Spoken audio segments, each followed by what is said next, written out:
Hello students, good morning everyone. कैसे हो आप सब? आई होप आप बिल्कुल अच्छे हैं।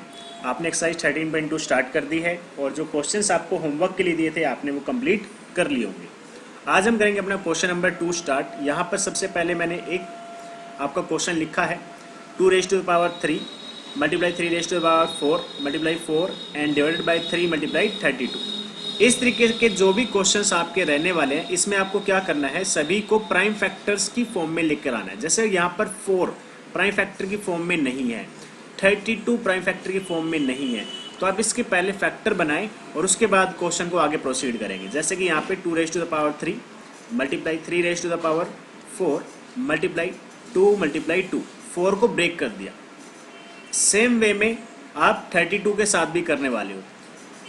तो 32 को जब आप ब्रेक करोगे तो आप देखोगे आपके पास आएंगे 5 टाइम्स 2 आ जाएंगे। अब इनको कलेक्ट करके इनकी पावर की फॉर्म में आपको चेंज करना है। 2 raise to the power 3 multiply 3 raise to the power 4 multiply 2 raise to the power 2, because 2 times थे। और डिवाइड में क्या रहेगा 3 multiply 2 raise to the power 5। ठीक है, अब जो सेम पावर वाले हैं उन्हें ऐड करेंगे। तो यहाँ आप देखो 2 raise to the power 3 plus 2, ये दोनों क्या हो गए, ऐड हो गए आपके। और multiply 3 raise to the power 4 as it is रह गया। और डिवाइड में 3 multiply 2 raise to the power 5। अब देखो जिसकी कोई पावर आपको नहीं दी जाए उसमें बिल्कुल समझ लेना कि उसकी पावर कितनी है, 1 है। अब यहाँ पे मैंने ऐड किया है तो रीजन भी दिखाना पड़ेगा, because a raise to the power m multiply a raise to the power n is equal to a raise to the power m plus n। ये मैंने रीजन दिखा दिया। अब ये मेरा बन गया कुछ इस तरीके से 2 raise to the power 5 multiply 3 raise to the power 4 और divided by 3 raise to the power 1 multiply 2 raise to the power 5। अब देखो डिवाइड आप जब कर रहे हो यहाँ पे आपको क्या मिल रहे हैं, सेम बेस मिल रहे हैं। और डिवाइड में है तो आप इसको क्या कर सकते हो, फॉर्मूला लगा सकते हो। फॉर्मूला क्या लगाओगे यहाँ पे, अब 2 raise to the power 5 minus 5 multiply 3 raise to the power 4 minus 1। और रीजन क्या आ जाएगा, because a raise to the power m divided by a raise to the power n is equal to a raise to the power m minus n। ये आपका क्या हो जाएगा, reason हो जाएगा। क्योंकि अब ये क्या है, देखो ये डिवाइड में तो है, 3 रेज टू द पावर 1 और 2 रेज टू द पावर 5 कहाँ पर है, डिवाइड में। तो आपका आंसर क्या आएगा, यहाँ से आंसर आ जाएगा 2 raise to the power 0 multiply 3 raise to the power 3। अब 2 रेज टू द पावर 0 का आंसर कितना है, 1, और 3 raise to power 3 as it is रहने वाला है, बिकॉज हमें किस में दिखाना है, एक्सपोनेंशियल टर्म में दिखाना है।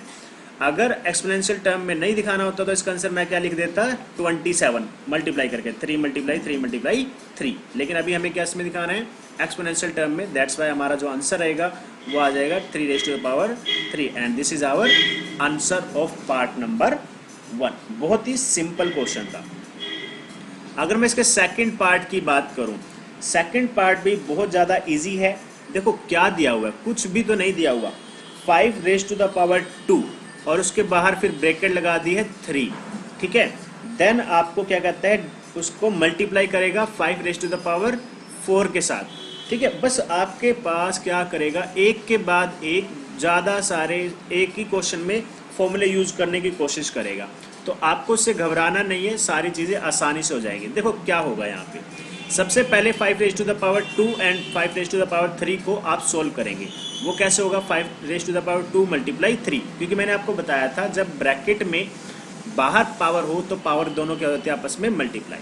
और लास्ट में क्या रखा हुआ है, 5 रेज टू द पावर 4। उसके बाद यहाँ पे क्या है, डिवाइडेड में 5 रेज टू द पावर 7। और रीजन लिख देंगे because a raise to the power m, और अगर ब्रैकेट के बाहर भी एक पावर है तो क्या होगा, m मल्टीप्लाई n। ये आपका रीजन आ जाएगा। सोल्व होने के बाद क्या हो जाएगा, 5 raise to the power 6 multiply 5 raise to the power 4 and bracket close divided by 5 raise to the power 7। Next क्या करोगे, इन दोनों को ऐड कर दो, 6 प्लस 4, और डिवाइड में कौन आ जाएगा, 5 रेज टू पावर 7। अब ये प्लस क्यों ही, because a raise to the power m multiply a raise to the power n is equal to a raise to the power m plus n। ये भी हमारा एक फॉर्मूला है।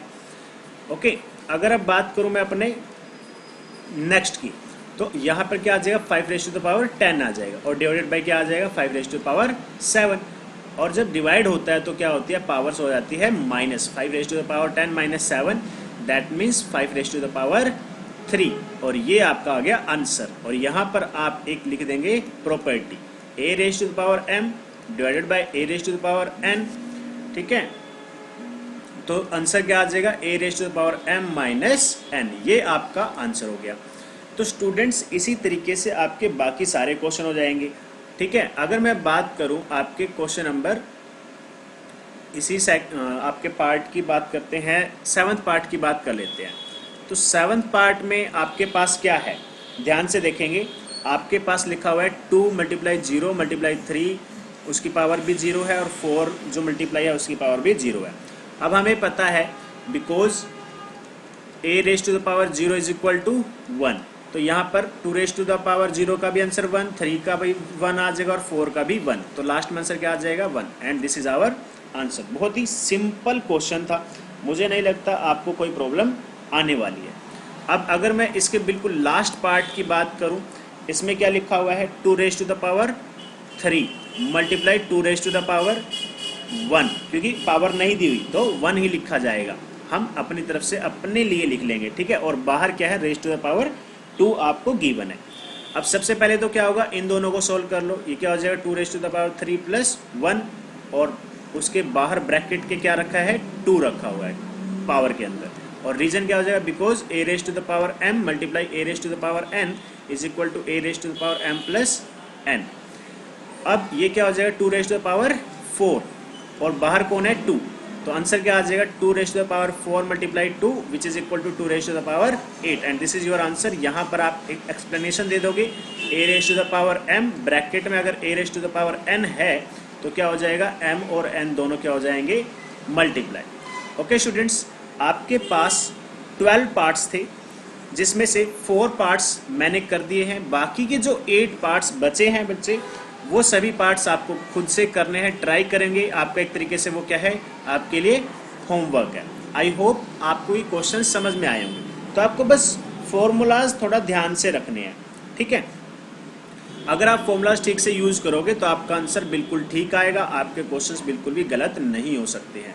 ओके स्टूडेंट्स, तो आज के लिए हमारी क्लास में बस इतना ही, फिर मिलेंगे हम नेक्स्ट वीडियो में। Thank you, have a good day.